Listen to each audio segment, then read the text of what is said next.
The evening air felt heavier as I pushed open the door to our modest living room, the familiar scent of home now laced with the tension of the unknown. "Dean?" My voice, steadier than I felt, cut through the silence. No answer. The house seemed to hold its breath as I moved towards the kitchen, the heart of our daily life, now the stage for a revelation that would shatter everything. There, amidst the scattered evidence of a hastily abandoned meal, stood Dean, his back to me, frozen mid-motion. Beside him, Alara, my once trusted friend, her face a poorly masked tableau of guilt and defiance. The scene before me, stark and unambiguous, rendered words unnecessary, yet I found myself demanding, how long? Dean's turn was slow, his usual confidence replaced by a look I couldn't decipher. "Cadence, he started, but the weakness in his voice only fueled my growing storm. Alara spoke next, her tone brazen. "Why act so surprised, Cadence? You must have seen this coming." Her words, sharp and reckless, aimed to wound. The pain of betrayal, deep and acute, threatened to overwhelm me, but I stood my ground. "You were my friend, Alara, and you," I turned to Dean, "you took vows. Our son, our family, do they mean nothing to you?" Dean's attempt at justification fell flat, his excuses sounding hollow even to his own ears. "It's not what you think, Cadence. We just found comfort in each other," I finished for him, my voice cold, my heart colder. "And you thought I wouldn't find out? Thought I'd just accept this?" The confrontation, charged with betrayal and hurt, laid bare the fissures in our lives. Dean, struggling to articulate his rationale, and Alara, defiant in her role as the other woman, represented everything I had to fight against. This was not just a personal betrayal. It was a war on the life we had built, on the promises made in the presence of love and trust. As I stood there, facing the two people who had jointly dismantled my trust, my resolve hardened. This was not the end of my story, but the beginning of my fight. For my dignity, for my son, for the life I deserved beyond the shadows of deceit. "I want you out," I said finally, my voice steady, my decision irrevocable. "Both of you, tonight." Dean's protest was weak, Alara's silence a confirmation of her guilt. As they gathered their things, the weight of the moment settled on me. This was not just a confrontation. It was the first step towards reclaiming my life, towards a future where I no longer played the part of the unsuspecting victim. The door closed behind them with a finality that echoed through the empty house. Alone, yet unbroken, I knew the path ahead would be fraught with challenges. But for the first time in a long time, I felt a flicker of something powerful within me. A determination to rise from the ashes of this betrayal, to forge a new path on my terms. And so, amid the ruins of my fractured life, I began to plan. For justice, for revenge, for a new beginning. The journey ahead would be long, but I was ready. The morning after Dean and Alara's departure, the house felt eerily silent, a void filled with echoes of the confrontation. The silence, however, was a canvas for my determination, a stark reminder of the betrayal and the need for action. I started the day with a purpose, reaching out to Lara, an old friend, and the one person I knew who could help me navigate the legal intricacies of what lay ahead. "Lara, it's Cadence. I need your advice, legal advice." Her response was immediate, a testament to our enduring friendship. "I'll be there in an hour. We'll figure this out together." As I waited, I couldn't help but replay last night's events, not with sadness, but with a growing sense of empowerment. By the time Lara arrived, I was ready, armed with the facts and fueled by a resolve to seek justice. Lara's expertise was invaluable. "First, we secure your financial stability and custody of your son. Then, we address the betrayal. Dean and Alara cannot just walk away from this unscathed." Her plan was meticulous, a blend of legal strategy and personal vindication. "We'll start by freezing the joint accounts and filing for sole custody. As for Alara, it's time she learns actions have consequences." The strategy session turned into action quickly. Lara's connections expedited the legal proceedings, and within days, Dean found himself confronted with the reality of his choices. "You can't do this, Cadence. You're destroying everything." His voice, once confident, now pleaded over the phone. "This is the bed you made, Dean. Now you lie in it," I responded, my voice void of the affection that once colored our conversations. Alara's reaction was of similar disbelief, her previous arrogance replaced with panic. "Cadence, please, let's talk about this. We can find a way to make things right. There's nothing left to discuss. You both made your choices, And now you face the consequences, I replied, the finality in my voice mirroring the closure I sought. With Lara's help, the legal battles were swift, leaving Dean and Alara reeling from their losses. But revenge was not solely about legal victories. It was about reclaiming my dignity, about showing that betrayal of trust comes at a price. The community's reaction only added to their downfall. Friends and neighbors, once mutual confidants, sided with me, their disdain for Dean and Alara's actions evident in their support and the isolation that followed for the two of them. As the dust settled on the legal confrontations, a new sense of peace began to take root within me. The betrayal that once threatened to define my existence now served as a catalyst for my transformation. I was no longer the victim, but the architect of my destiny, a woman reborn from the ashes of deceit. With the legal battles behind me, the victory felt hollow. The community's support, while comforting, couldn't fill the void left by Dean's betrayal. It was time to rebuild, to focus on my son and the future we deserved. Yet, the shadow of vengeance lingered, a reminder that justice served did not equate to wounds healed. My resolve was tested when I encountered Dean at a mutual friend's gathering. His presence, once familiar and comforting, now sparked a tumult of emotions. "Cadence," he began, his voice tinged with regret. "I'm sorry. I never wanted to hurt you." The sincerity in his eyes tempted me to believe, to forgive. But the scars of betrayal ran deep. "Sorry doesn't change what happened, Dean. You chose this path, not me," I replied, my words laced with the pain and strength forged from the ordeal. The encounter with Dean was a turning point, a realization that while legal revenge had been exacted, emotional closure was elusive. It was a lesson in the complexity of forgiveness, in the distinction between justice served and peace attained. In the weeks that followed, I threw myself into my work and into being a mother. My son, innocent, in the wake of our shattered family, became my anchor, his laughter a balm for my soul.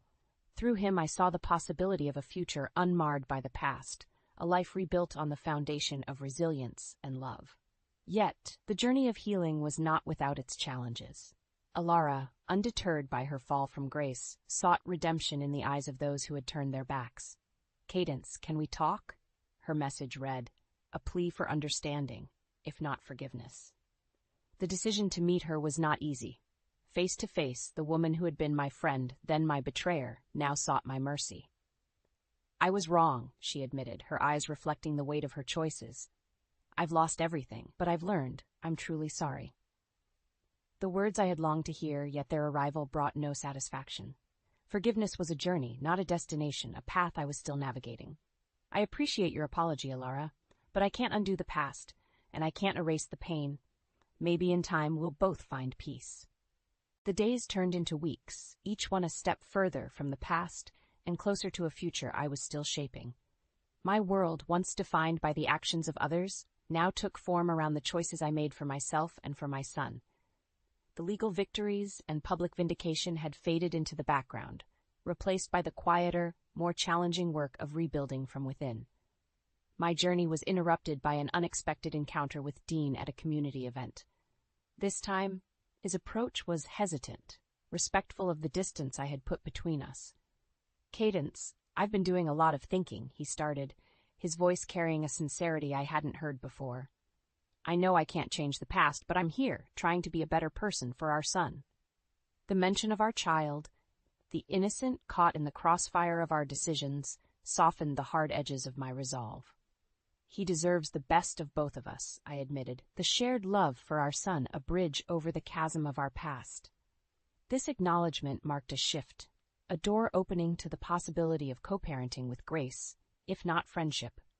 The dialogue between us, once charged with anger and accusation, now treaded the delicate terrain of cooperation and mutual respect for the sake of the child who needed us both. In this new chapter, the antagonist of my story was no longer Dean or Alara, but the bitterness that threatened to poison my future. The realization that forgiveness was not a gift to those who wronged me, but a liberation for myself, began to take root. The process was neither easy nor immediate. There were days when the hurt resurfaced, a reminder of the scars that would never fully disappear. Yet, with each passing day, the choice to forgive, to release the hold of past grievances, became a little easier, a testament to the resilience of the human spirit. Amidst this personal evolution, a surprising ally emerged in Lara. Her unwavering support had been my anchor through the storm, and now she offered wisdom on the journey of forgiveness. Holding on to anger is like drinking poison and expecting the other person to die, she reminded me one afternoon. Forgiveness is for you, Cadence. It's the path to peace. Her words echoed in my heart, a mantra for the days when the weight of the past felt too heavy. And so I leaned into the discomfort, embracing the complex, often messy process of healing and forgiveness. The landscape of my life, once marred by betrayal and hurt, was slowly reshaping into something new, something hopeful. The process of forgiveness had led me down a path of unexpected growth, teaching me that even in the wake of devastation there can be renewal. In this new chapter, I found myself taking steps towards a future I had once thought impossible. My days were filled with the laughter of my son, the support of friends, and the satisfaction of personal achievements. The shadow of Dean and Ilara's betrayal had not disappeared, but had faded into the background, a part of my past that no longer defined me. An opportunity for a fresh start presented itself in the form of a new job, one that promised not just financial stability, but a chance to pursue my passions. "This is your moment, Cadence," Lara encouraged me the day I received the offer. "You've earned this." The decision to accept was easy, propelled by the desire to provide for my son and to prove to myself that I could rise above the challenges that had once threatened to consume me. "We're going to make a great life, just you and me," I whispered to my son, his small hand in mine, a symbol of our unbreakable bond. But life, as it often does, had more lessons in store for me. Dean's attempt to re-enter our lives, not as a partner but as a father seeking redemption, tested the boundaries of forgiveness I had worked so hard to establish. "I don't want to disrupt your lives, I just want to be a part of his," Dean said during one of our cautious, awkward meetings, gesturing towards our son. The complexity of emotions his request evoked was a reminder of the delicate balance between forgiveness and self-preservation. Yet, watching my son's tentative interactions with Dean, I recognized the value of reconciliation, not for Dean's sake, but for the innocent child who deserved to know his father. This period of adjustment was not without its challenges. There were moments of doubt, of fear that opening this door would invite back the pain I had fought so hard to overcome. But there were also moments of unexpected joy, of witnessing the tentative rebuilding of a relationship between father and son, grounded in cautious hope rather than blind trust. As the seasons changed, so too did the fabric of our lives, weaving a tapestry of resilience, forgiveness, and cautious optimism. The new job had not only brought financial stability, but also a renewed sense of self-worth and purpose. My son thrived in this environment of love and security, his laughter a constant reminder of why every struggle was worth enduring. However, life's narrative is seldom without conflict, and it wasn't long before a new challenge emerged, one that would test the strength of the fragile peace we had built. Ilara, having navigated her own journey of loss and self-reflection, sought to re-enter our lives, not as a friend or foe, but as someone seeking closure and possibly redemption. "Cadence, I know I have no right to ask anything of you, but I need to make amends," she said during an unexpected encounter at a mutual acquaintance's gathering. The emotions her presence stirred were complex, a mixture of old wounds reopening and the recognition of shared human frailty. Her request for forgiveness, while sincere, demanded a level of magnanimity that felt almost insurmountable. Yet, in the spirit of the growth and healing I had committed to, I found myself willing to listen, if not fully ready to absolve. The dialogue between us was hesitant, each word measured, a dance around the pain of the past and the uncertainty of the future.